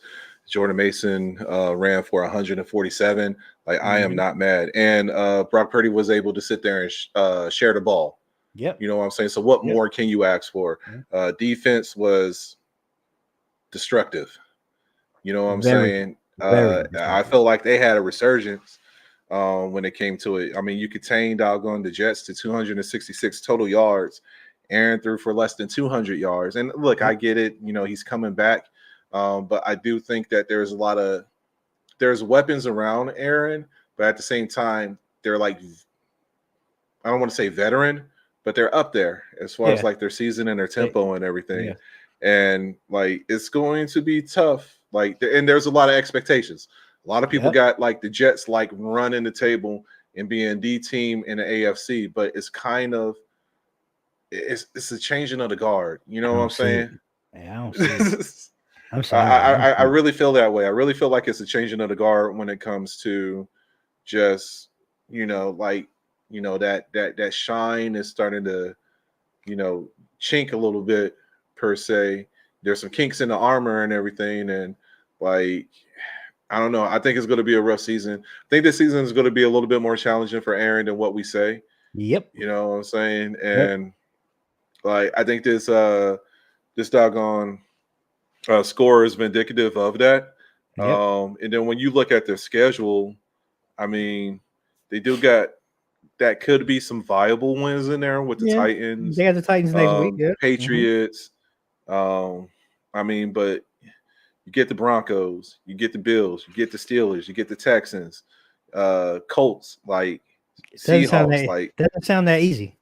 yeah, You know. it gets messy when Yeah. you look at it. Yep. The more and more you look at their schedule, the more and more it's just like I Yeah. don't know how this is going to rise. So I feel like they are going to be fighting to get into the playoffs. Like they're I going to don't. be fighting for a wild card. I don't see him making it. I'm just gonna be honest. I just don't Yeah, see it. What the defense didn't show up. no, Like I said, there was no continuity on offense. I just right. don't see the hype. I just have to call it what I and it's not. I'm not an Aaron Rodgers hater. I'm not a Jets hater. I just don't see the hype. I don't on paper. I don't care what you put down on paper. You got to go out and play the games. And what I've seen in week one, if this is what they have to, this is where they're starting, and they have to build to something. You know, even Mm-hmm. though it's a long season, the season does go fast sometimes, and They I do. I just don't I don't see it. I don't see the hype, and I'm not buying the hype. But you know, it's to be seen. And that was the week one blitz that we just racked up. And we're gonna jump into it real quick. You know, we're just gonna go through the schedule for next week and Mm-hmm. just see where we think we are. Because first game we got is actually this Thursday. The Bills and the Dolphins down at the Hard Rock Stadium. And this is one of those I'm gonna have to lean with the Dolphins. Just from a standpoint, I don't buy the Bills train either. I think that train is coming to a halt. I think last I heard, Josh Allen had hurt his hand, so they still monitoring that situation. And I just think the Dolphins got too much at home for the Bills in week one, in week two. I agree. I'm going with the Dolphins too. I think that they're going to carry off the momentum that they had, in week one. Mm-hmm. And I mean, Bills on the road ain't the best. So I'm leaning Dolphins. Yeah, I'm with you. So what'd you say about week two, Sam? We got the Saints going at the Cowboys at AT&T Stadium. Ooh, Saints and Cowboys. I'm going. I mean, I hate the Cowboys. Saints. That's Nah, just a natural instinct. Like I get it. They're about I to be get back it. home. I get it. And I think that doggone Dak is going to have a very impressive game. Mhm. But the Saints ain't doggone Cleveland. I agree So on I that think it's one. going to be a little bit more competitive than what they face. And Dallas has a doggone curse of playing 500 plus teams and getting Yep. dubs out of them. So Yep. you got to keep that in mind too. So Yep. you got a powerhouse like New Orleans coming in, Saints over the Cowboys at I, home. I'm gonna ride with you. I don't know why. To me, this is like one of those games. I think it's an upset special. I'm gonna have to go with the Saints too. I just don't. Again, and I'm not. I don't buy the Cowboys train. It's not because I'm a hater. I mean, they're an in division rival, but I just think the Saints have something special. I don't know. Sometimes you just can't put your finger on it. Sometimes things just mesh and work well. So I'm with you. I'm gonna go with the Saints. beating the Cowboys at home. And what do you say about the Buccaneers coming into Ford Field taking the Lions next week? Ooh, that's going to be that's going to be a tough one. Mm-hmm. I'm going with the Lions. I mean, they just have too many weapons, both offensively and defensively. When we were talking about the Lions earlier, we didn't even bring up their defense and Hutchinson and Yep. company. Yep. So, I'm going with Detroit.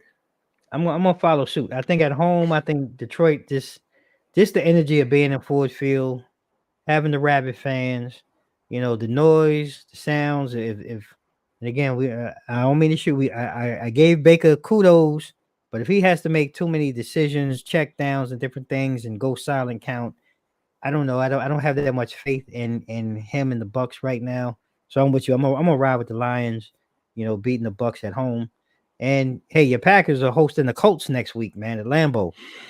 Well, I know this is no Sweet brainer Christmas. for you. I mean, So, I'm going with Green Bay, right. but still, like, uh, run the ball. That's all I'm Mm-hmm. going to say. Mm-hmm. Run the ball, minimum risks. Once again, is going to boil down to who has the fewer penalties. I think Yep. that's going to be a factor, and who makes the fewest mistakes. And right now, like Green Bay can't sit here and gamble too much because you just don't know when Jordan Love is going to come back. I'm Agreed. gonna take Green Bay in Lambeau. It's a close one though. Probably going to be like 2017. I think it's going to be a low scoring affair Mm-hmm. unless out of the blue the run game just start popping. But like I don't take anything against Indianapolis and their defense. Like they have a really stout They do. defense. They do. And you kind of ended where I was going to start.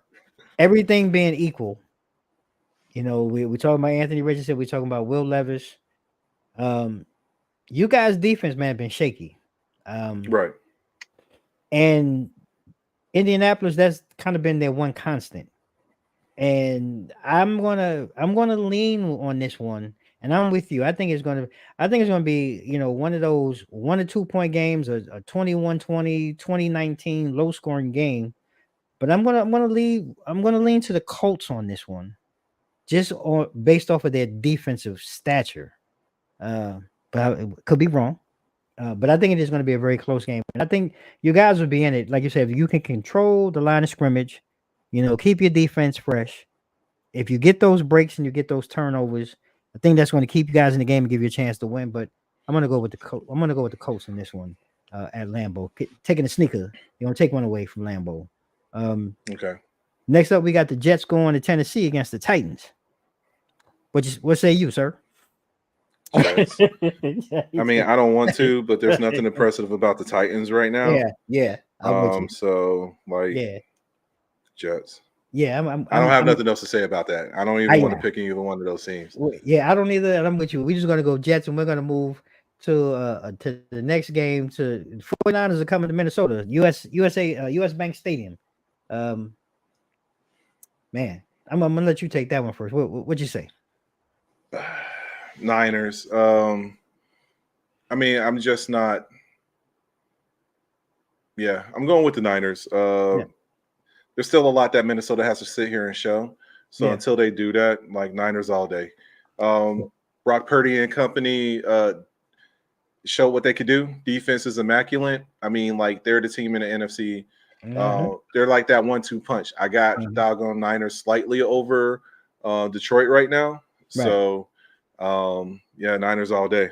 Yeah, I think Sam Damn Donald's going to come back to earth against the 49ers, and Oh yeah, he's definitely. going to look like Danny Dimes against the Niners. And yeah, I think I'm definitely rolling with the Niners in that game. And then this to me is a head scratcher. Two teams that you can't really tell. The Seahawks are coming all the way across country to New England, and I think it's a head scratcher. And only reason I'm going with the Patriots at home. Only because the Seahawks seems like when they travel cross country, it's never really been good for them. And again, I don't know what identity they have, and the Patriots don't know who the heck they are. So in the game of missing pieces, I'm going to take the Patriots at home.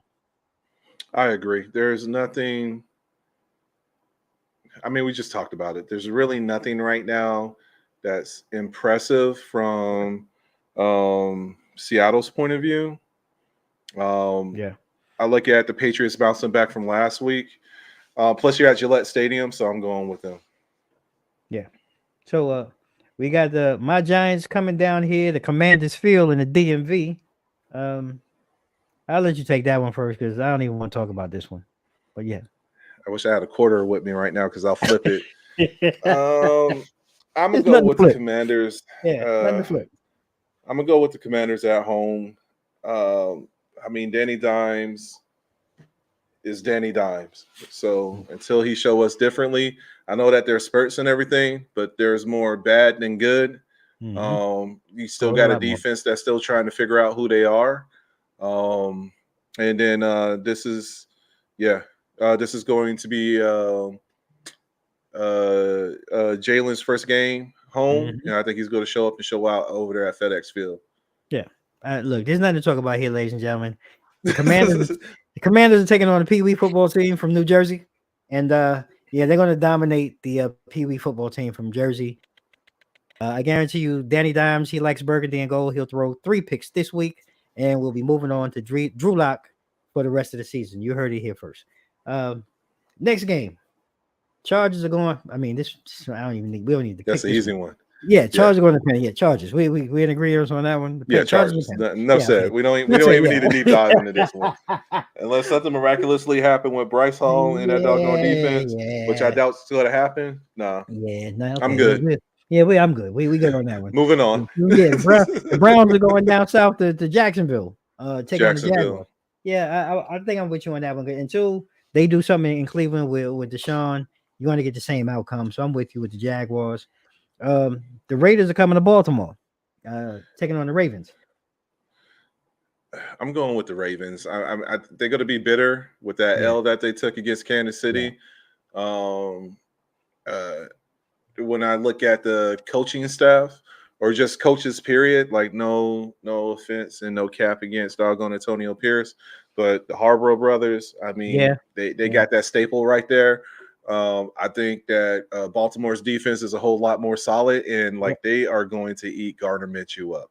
Let's be clear with that. At home in Baltimore at M&T Bank, there's no doubt with that one. So I'm gonna go with the doggone Ravens over the Raiders. Yeah, I'm with you on that one. I think that one's a no-brainer. They pissed off, and I think they're going to come out and they're going to take it out on Antonio and the Raiders. That's a no-brainer. We got the Rams heading to Arizona, in the 4:00 slots as they pick up Rams at Cardinals. I'm going with the Rams. Once again, I think that it's slightly favored, but I think they have more weapons than Arizona. And at least their quarterback can see over the lineman. No offense to Kyler Murray. But I mean, even with what's his name that got hurt? Nakua? Yeah. Even with him being it was one of them. Yeah, we'll figure it out. Yeah. But even with him being hurt, there's still plenty of weapons for Matt Stafford to get the ball around. So I'm gonna go with the Rams. So on that one, I'm gonna take the short guy in the Cardinals. I think this is the week they get a win. I think just offensively, I think people they sleep on Connor in the backfield. I think they have some, Trey McBride at tight end. I think they have some pieces, and I think their defense is, I don't want to say stout enough, but good enough to keep them in the game in this week. To challenge the Rams, and I'm going to take that one as my upset. I think the Cardinals are going to pull that one off at home. Okay. I'm going to take the Cardinals at home. Okay. Next up, we got the Steelers going to Mile High in Denver. I'm going with the Steelers.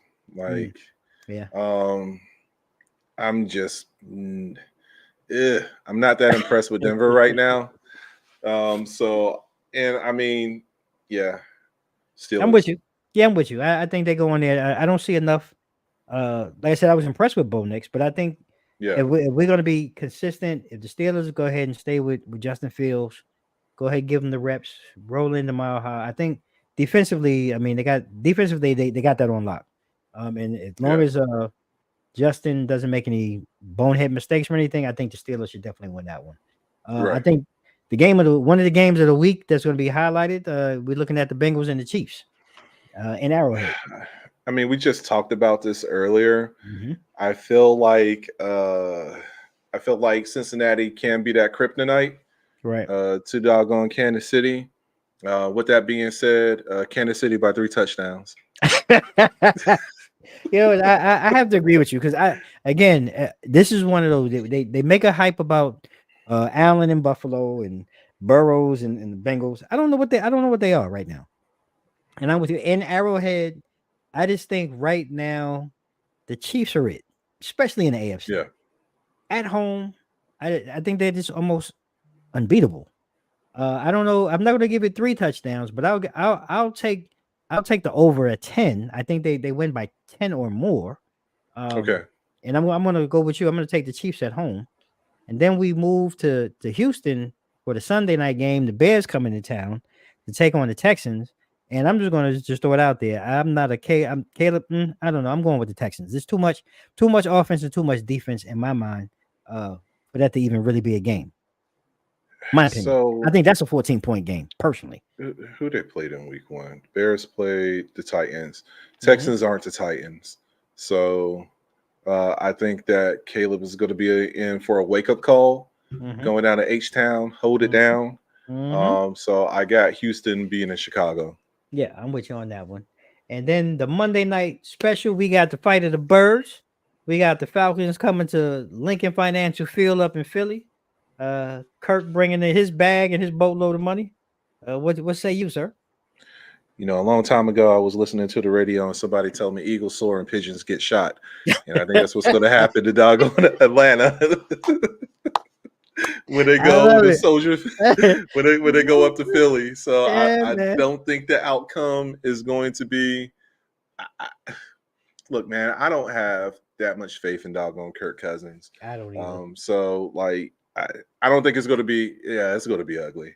Like, I mean, that defense, and just think about it. Like, Philly's coming back. Philly is going to show you how it is playing on an actual football field and not a soccer field, what they had to deal with in Brazil. They are going to go out there and prove a point. It's going to be smash mouth. It's not going to be as much slipping as they were facing.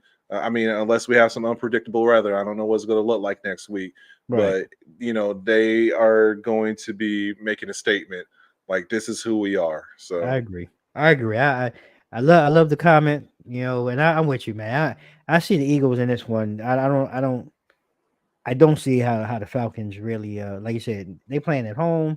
They playing on real grass. If the weather's even fair, I don't see it. Eagles all the way. And man, this has been a great week 1 recap. Great chopping it up with you. And you know, I want to go ahead and close out. I'm gonna hit you, man. We going to the Olympic trials. Number 1, Lord. AKB girl Ray Gunn. She out here, man, number 1 in the world now. She hitting you, you know what I mean? So that's how we closing out the show. I know you've been practicing those in the background too, Sam. I know you've been hitting it up. hey, look, I was getting ready for 2028 until they canceled it. So and do it now. She's number 1 in the world. She closing it out, closing the books on the whole breakdance thing, man. So unfortunate. It's so unfortunate. It really is. But look, great conversation, great show. Thank you for those. I see you in the weeds. Thank you for joining us, being a part of the conversation. We'll be back next week for week 2. And we're gonna highlight. We went through the whole week 1 schedule. We're gonna highlight and break it down for next week. We're gonna pick some of the highlighted games that are highlighted on the schedule and condense this conversation. And we'll go into our week 3 picks as well. So I thank you.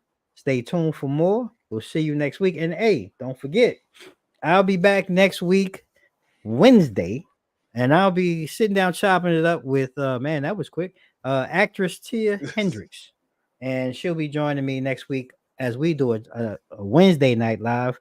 You know, we're gonna follow this up and take it to a whole new level.